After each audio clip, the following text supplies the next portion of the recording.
Gaurang sir बहुत बहुत शुक्रिया, first of all thank you very much. बहुत अच्छा लग रहा है सर आपसे आज बात करके, और मेरे को तो ऐसा लग रहा है कि जैसे भगवान श्री राम आए थे ना सर 14 साल के बाद अयोध्या में, तो धूमधाम से मनाया गया था, कुछ कुछ वैसे ही मेरे अंदर भी फीलिंग आ रही है।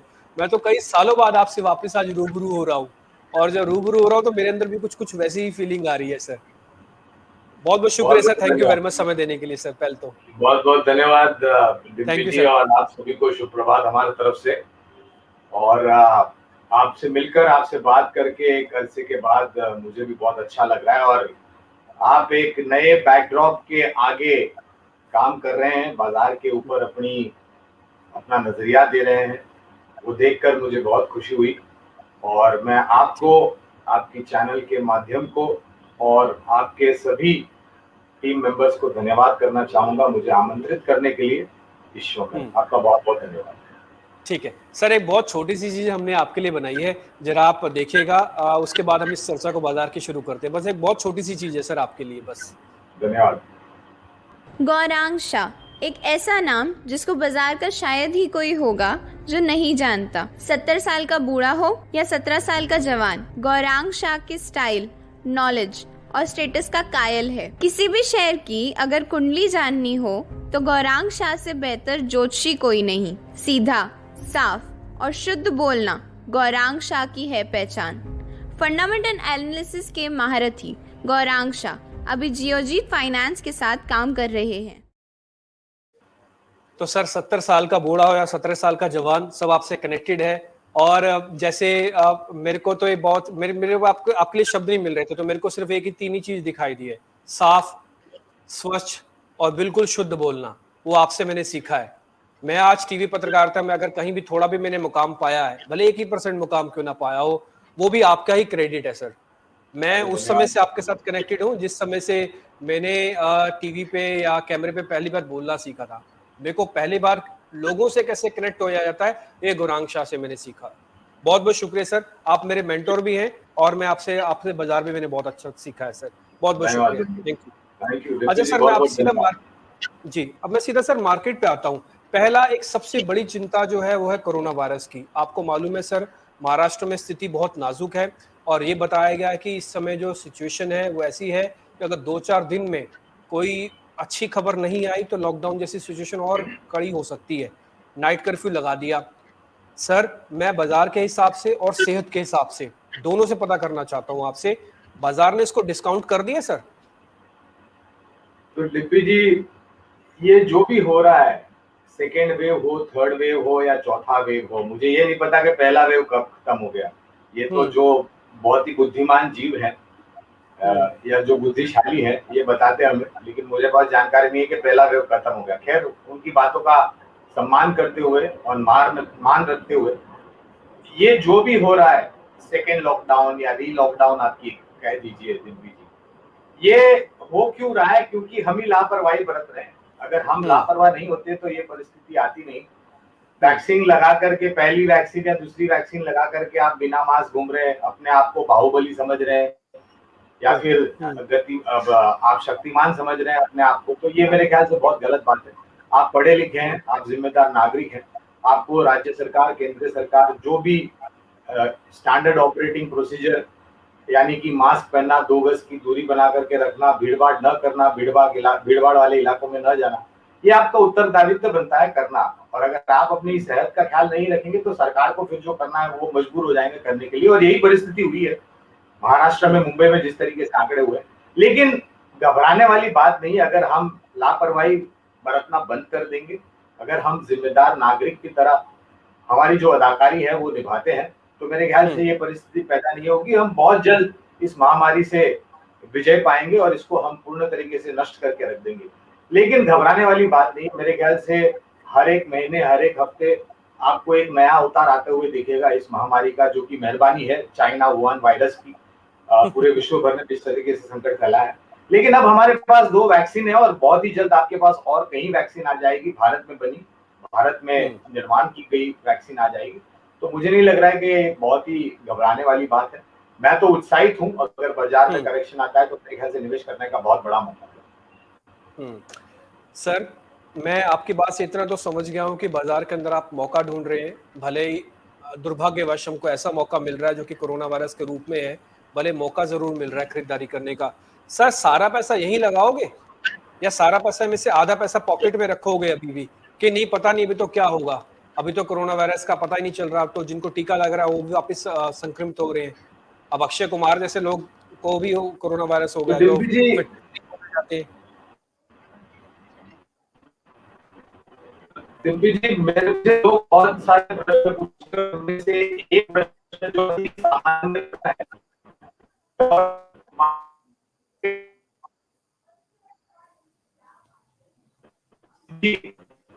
तो आपने भले मेरे इंट्रोडक्शन में मुझे ज्योतिष कह दिया, लेकिन मैं बहुत ही साधारण मनुष्य हूँ। मैं तो एक निमित्त मात्र हूँ, और आप जैसे एंकर्स और आप जैसे चैनल्स के द्वारा मुझे मौका मिलता है लोगों तक पहुंचने के लिए, और मेरी जो भी सोच समझ है मैं सरलता से सबके सामने रखने की कोशिश करता हूँ, बिना शब्दों की उलझन में फंसाए हुए। तो मुझे ये नहीं पता कि बाजार का बॉटम क्या है, लेकिन हर एक गिरावट को मैं खरीदारी का मौका मानता हूँ डिम्पी जी। और उस लिहाज से अगर मैं देखूँ तो, और बहुत जल्द मेरे ख्याल से आने वाले हफ्ते 10 दिन में आपको चौथी तिमाही के नतीजे आना शुरू हो जाएंगे, जहां पर मुझे पूरी उम्मीद है डिम्पी जी कि हम तीसरी और दूसरी तिमाही के जो नतीजे थे इस वित्तीय वर्ष के, उससे बहुत ही बेहतर रुझान लेकर के आएंगे। और फिर हम भूल जाएंगे कि एक दूसरा लॉकडाउन भी हुआ था महाराष्ट्र या बंबई शहर में, या फिर भारत भी किसी भी बड़े या छोटे शहर में। तो मैं ये कहना चाहता हूं कि वो एक पिक्चर थी गजनी, उसी की तरह हमारी और आपकी और बाजार की याददाश्त जो है वो बहुत कम और कमजोर है, और हम बहुत जल्द भूल जाते हैं कि क्या हुआ था, और हम भविष्य को फिर आकलन और मापदंड नापने लगते हैं कि आगे वाले क्या होगा।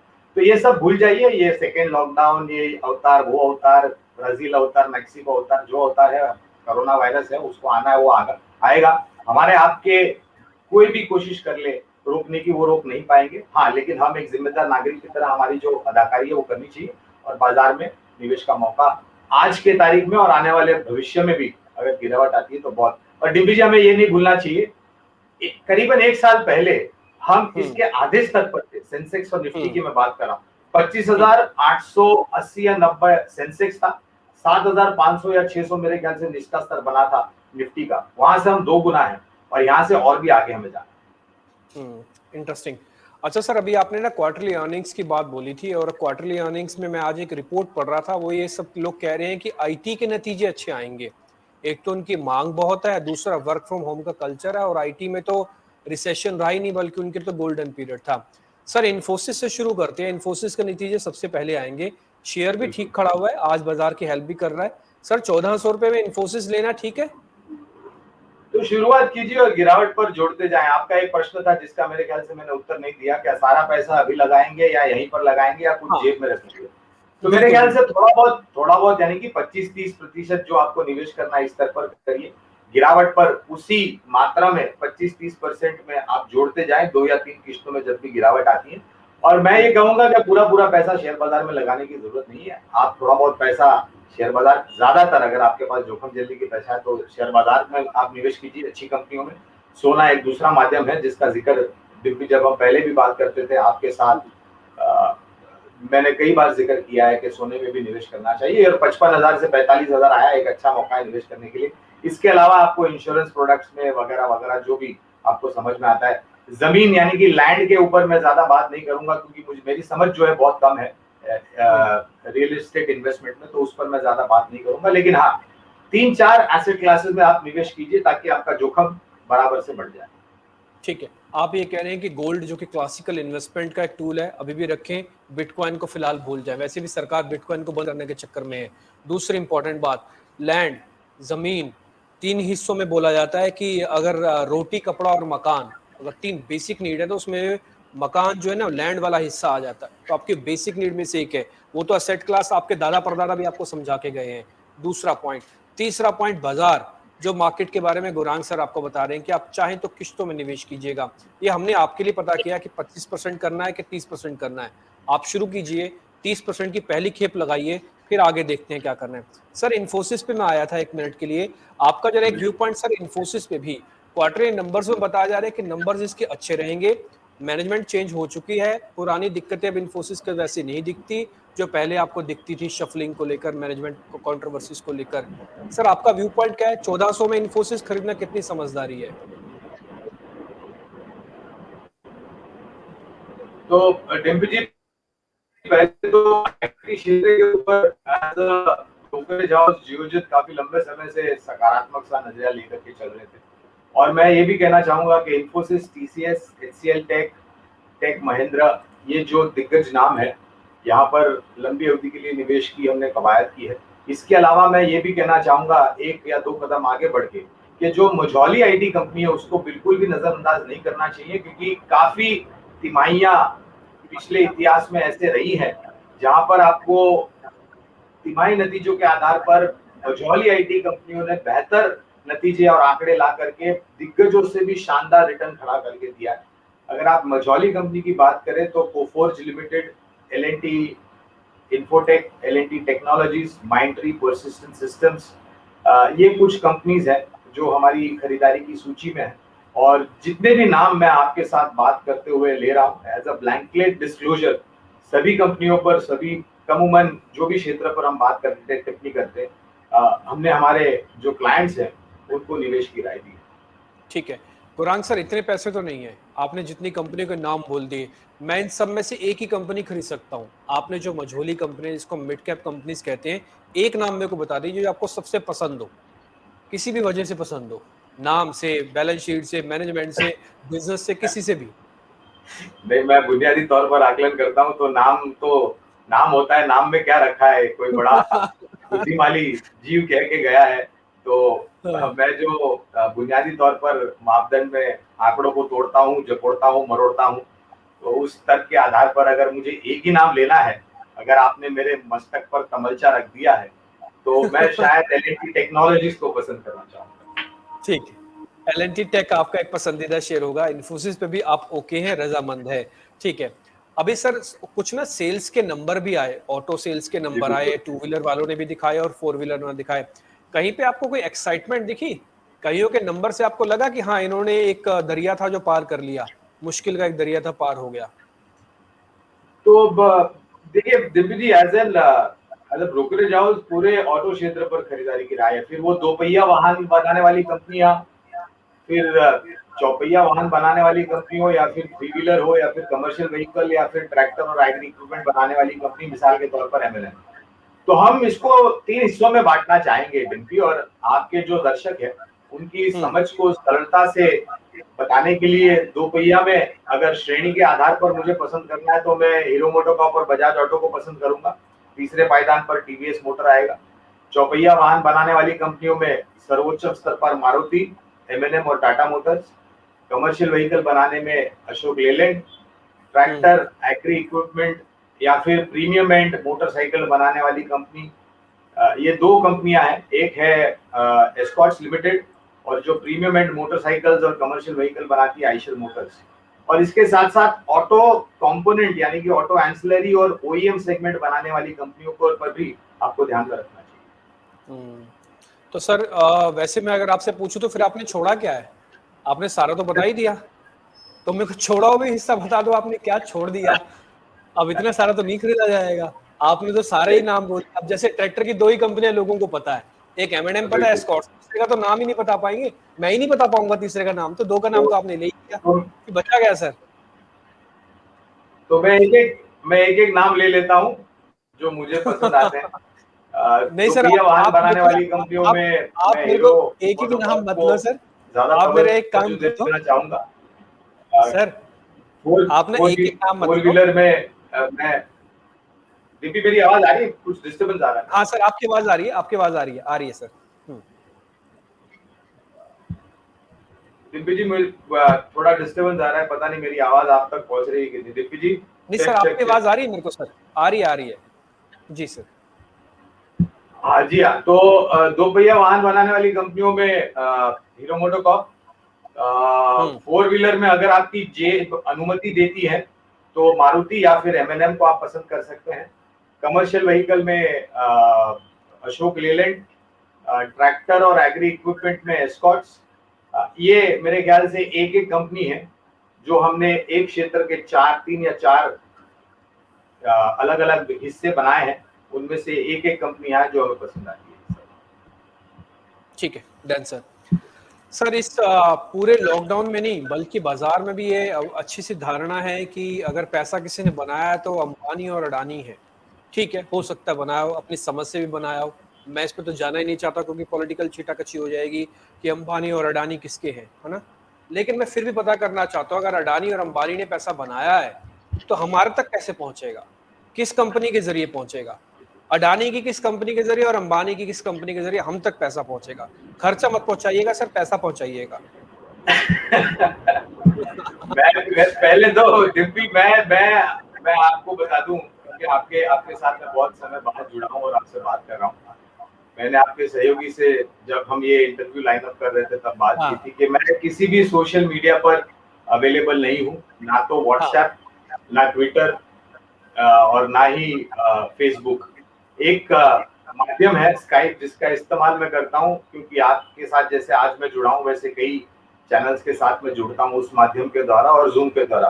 बाकी मैं ना व्हाट्सएप पे हूँ, ना ट्विटर पे हूँ, ना फेसबुक पे हूँ, और मैं बहुत दूर हूँ इन सब चीजों से। और मुझे रात को नींद बहुत अच्छी आती है और मेरा दिल भी अच्छा करता है। मेरे परिवार के साथ मेरा क्वालिटी टाइम बीतता है। अरे वाह। और ये जो सवाल है अंबानी और अडानी का, ये मेरे ख्याल से सोशल मीडिया की देन है हमें बहुत सारी। कल परसों एक भाई साहब आए थे मेरे घर में जो थोड़ा कामकाज कर रहे थे पेंटिंग का और कारपेंटरी का, वो भी मुझे ज्ञान दे रहे थे कि भाई गौरांग सर, अंबानी ने और अडानी ने बहुत पैसा बना लिया। मैं बोला अच्छी बात है, आपको क्या तकलीफ हो रही है, आप भी बनाइए, आपको किसने रोक के रखा है। तो मैं ये कहना चाहूंगा कि अगर इस जो बिजनेस हाउस है वहां से अगर मुझे ये दोनों में से कोई एक बिजनेस हाउस चुनना हो और एक कंपनी पसंद करनी हो तो मैं रिलायंस इंडस्ट्रीज को सबसे ज्यादा तवज्जो दूंगा। सर वजह ऐसा क्यों, आप क्यों रिलायंस को चुनेंगे? वैसे एक खबर भी है रिलायंस इंडस्ट्रीज, वो कह रहे थे कि जो ऑयल टू केमिकल वाला बिजनेस है उसको अलग करना चाहते हैं रिलायंस इंडस्ट्रीज में से। अब ये रिलायंस की कंपनी सिर्फ तेल वाली कंपनी नहीं है सर, आज की नई जनरेशन को तो पता ही नहीं है कि रिलायंस ऑयल एंड गैस कारोबार से भी है। आज की नई जनरेशन से रिलायंस का पूछो तो उनको सिर्फ जियो ही पता है, बट ये भी एक बड़ा बिजनेस है इनके पास।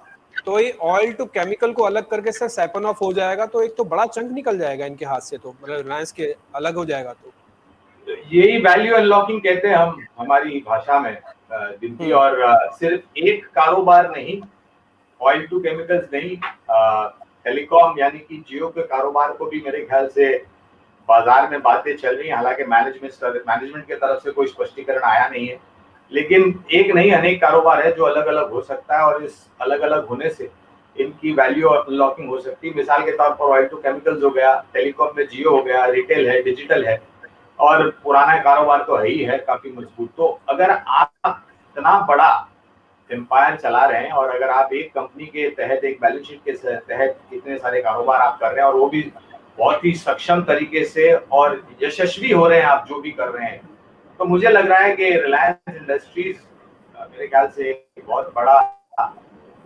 वैल्यू क्रिएटर हो सकता है आने वाले 3-5 सालों में। और जिस तरीके से जो रणनीति है, जो स्पष्टता है कारोबार को आगे बढ़ाने की, उस चीज को भी अगर मैं मद्देनजर रखता हूं तो मुझे लग रहा है कि कहीं ना कहीं रिलायंस इंडस्ट्रीज सर्वोच्च पायदान पे आता है।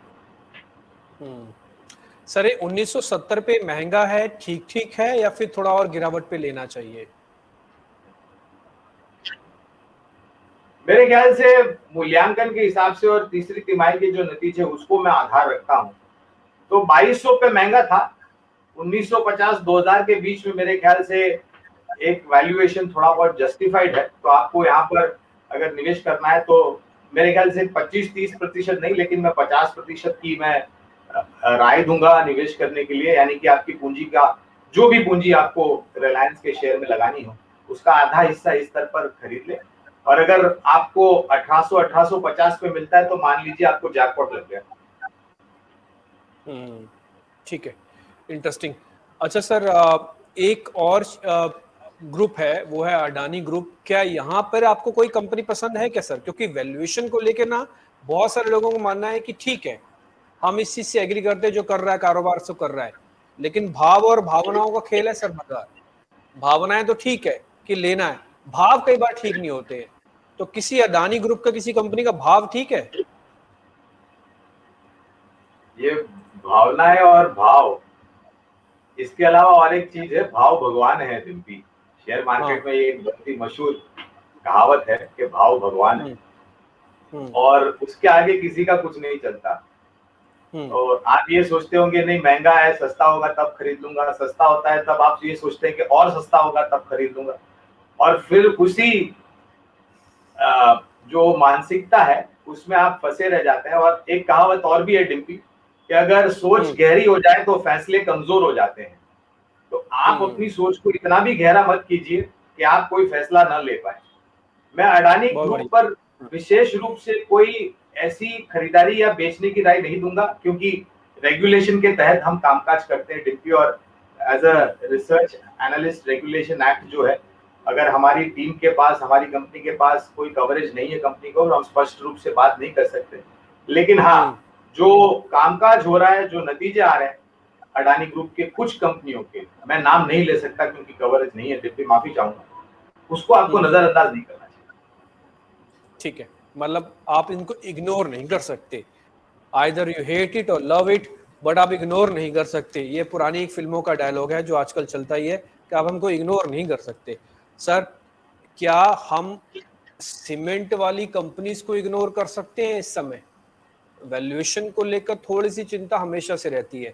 इनका भी ना एक सीजन है, इनकी भी फिल्म जैसे होती है ना, एक साल में एक फिल्म इनकी हिट होती है, एक क्वार्टर हिट होते हैं और फिर सुप्त अवस्था में चले जाते हैं ये। तो जरा सीमेंट कंपनीज पे अपना व्यू दीजिए सर, कौन सा अच्छा और कौन सा बुरा है?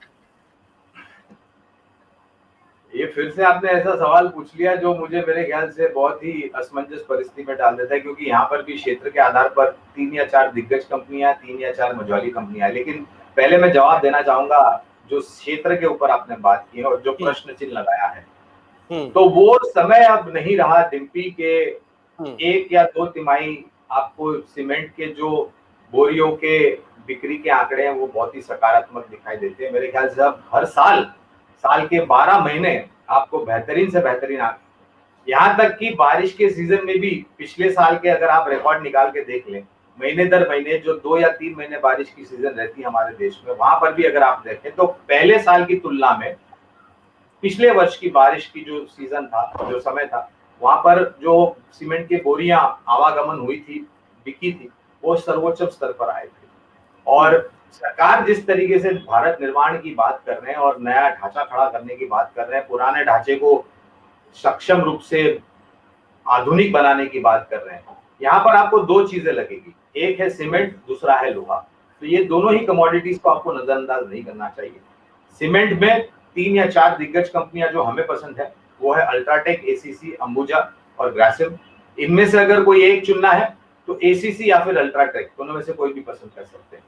मझौली कंपनियों में श्री सीमेंट, दालमिया भारत, रैमको सीमेंट और जेके लक्ष्मी सीमेंट, ये 3 या 4 मझौली कंपनियां हैं जो हमें पसंद है। और यहाँ पर भी अगर कोई एक कंपनी आपको पसंद करनी है तो दालमिया भारत या फिर रैमको सीमेंट, दोनों में से कोई भी आप पसंद कर सकते हैं।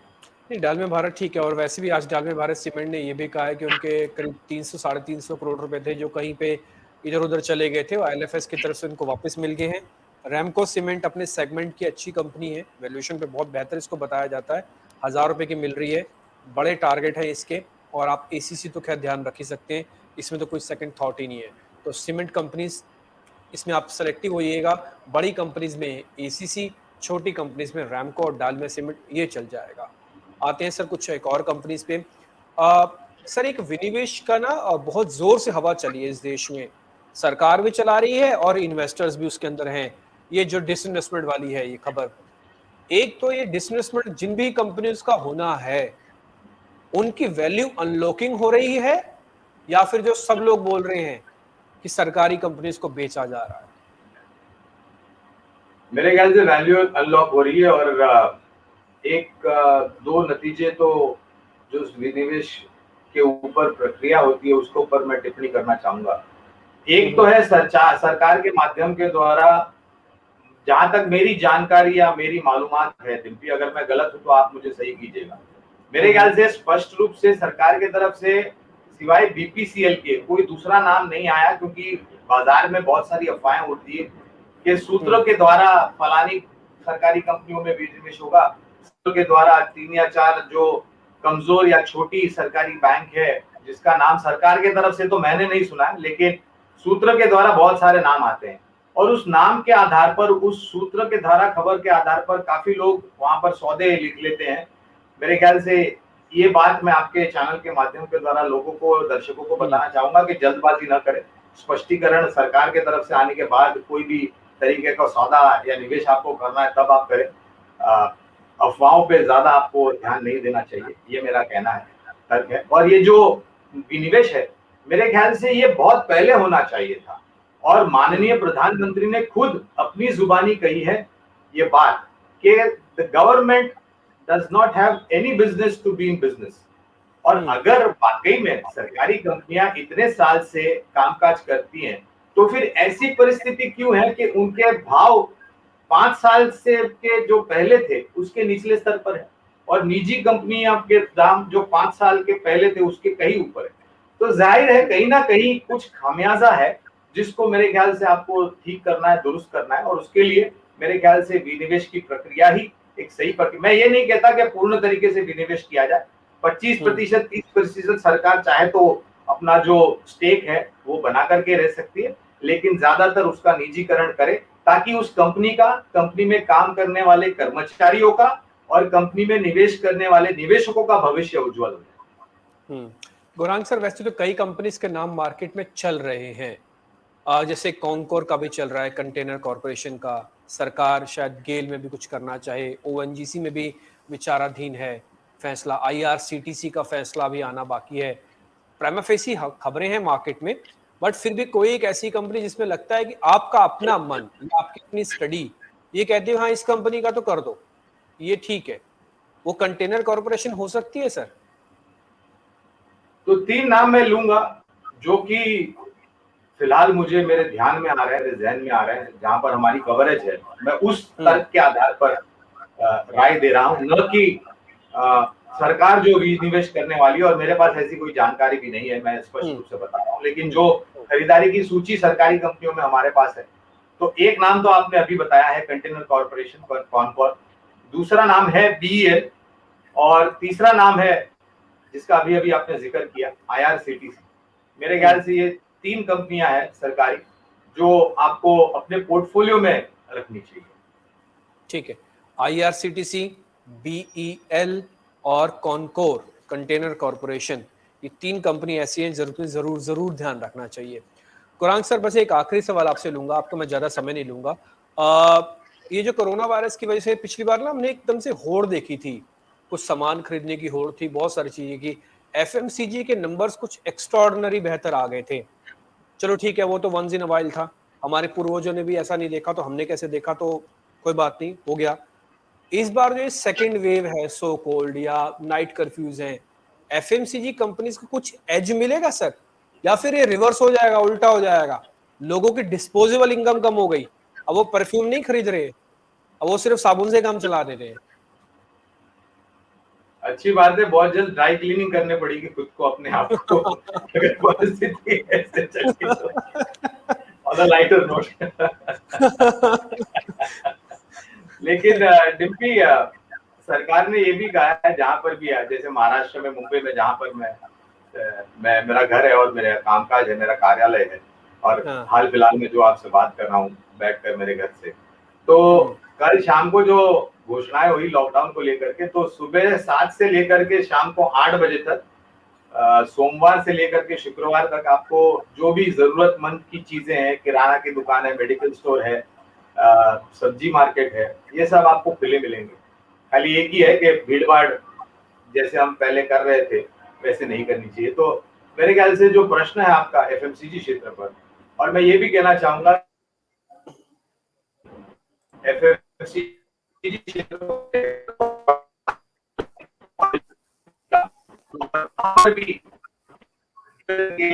गोदरेज, कंज्यूमर, टाटा कंपनी, डाबर, मैरिको जैसी जो कंपनियां हैं वो हमारी खरीदारी की सूची में है, इंक्लूडिंग लेस्ले एंड ब्रिटानिया।